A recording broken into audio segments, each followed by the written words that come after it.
মন্দিরেতে প্রণাম করি, মসজিদে আজান, নাম আমার শেখ উসমান। উসমান একজন মুসলমান হয়ে একটা হিন্দু মেয়ের দিকে হাত বাড়াতে তোর ভয় করছে না?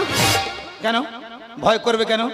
সেই ছোটবেলা থেকে শুনে আসছি, মোরা একই বৃন্তে দুটি কুসুম, হিন্দু মুসলমান, মুসলিম তার নয়নমণি, হিন্দু তাহার প্রাণ। আর তাছাড়া এই নবভারতের যুগে এসব কেউ আর দেখে না। এই এই এই উসমান, রক্ত গরম করবি না, জ্যান্ত পুড়িয়ে মারবো তোকে, পারবি না, কারণ আগুনে ফেলে দিয়েছিল, পোড়াতে পারেনি। হাত পা বেঁধে জলে ফেলে দিয়েছিল, ডোবাতে পারেনি। এই উসমানেরা মরে না, তোদের মতো নীলকণ্ঠরাই কণ্ঠরাই কণ্ঠরাই কণ্ঠরাই কণ্ঠরাই কণ্ঠরাই কণ্ঠরাই কণ্ঠরাই